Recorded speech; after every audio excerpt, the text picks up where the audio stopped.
kazi analala usingizi. Sawa? Tunalipata hilo katika Injili. Lazaro alikuwa ni Mfarisayo na dada zake. Alipohubiriwa Injili ya Yesu Kristo, akasema huyu jamaa anahubiri tofauti. Hii ni kweli. Wakatoka kwenye Ufarisayo wakaanza kuwa na Kristo. Sawa? Amekwenda. Siku moja yuko mbali kule. Wakamwambia bwana rafiki yako anaumwa. Tafadhali uje mponye. Walijua Bwana Yesu hakuna kinachosimama.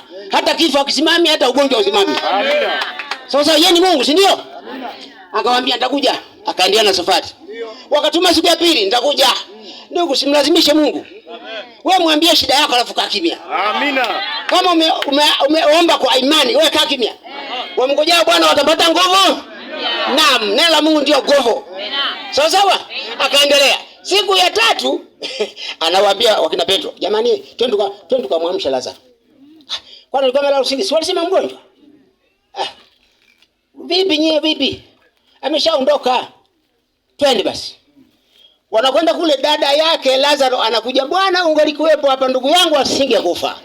Lakini najua hata hivyo wewe waweza kufanya lolote. Jamani, mnaiona hiyo imani? Imani chanzo chake ni kusikia neno la Kristo. Amen. Ukisikia neno la Kisabato unakuwa Msabato. Ukisikia neno la Kianglikana unakuwa Mwanglikana. Ukisikia neno la Katoliki unakuwa Mkatoliki. Kwa ndugu, simesikia pale msomaji amesema na sisi hapa tunangoja kuchinjwa. Muungano wa kwanza wa madhehebu ulichinja watoto wadogo. Wakimtafuta Kristo alikuwa na miaka hii. Sawa? Mathayo 2 hiyo. Muungano wa pili wa madhehebu Mathayo 26 walimchinja Bwana Yesu. Wachinja kina Stefano, walichinja watu wengi. Tuko pamoja? Huu sasa ni muungano wa tatu unaoendelea, mmekwisha sikia. Sawa? Wanaendelea na maridhiano kule Mashariki ya Kati. Nashukuru tumesomewa pale. Tuwe waaminifu hata.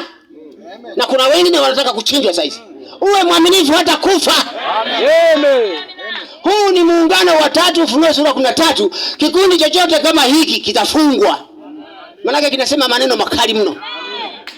Amina. Ibilisi ana injili rahisi. Hakika mtakufa wewe. Mtafanana na yeye. Wewe kula tu. Si ndio injili ya Ibilisi? Laini. Mungu hajali nguo. Umetembea unusu uchi kabisa unasema Mungu hajali nguo. Simpi ruhusa mwanamke kufundisha wala kutawala, haijaandikwa hiyo. Wamejaa wanga bisaji makanisani wanafundisha. Rondo zima. Haya maneno yanawaudhi wale jamaa. Kwa lazima wajipange. Lakini neno la Mungu unaweza kujipanga na Mungu? Wewe washa kabisa. Uwe mwaminifu hata kufa. Amen. Na tumeshasomewa tutachinjwa. Hallelujah. Kwa sababu ya injili hii. Tulipata vizuri? Amen. Ndio kutendea andiko lingine. Sehemu ya pili.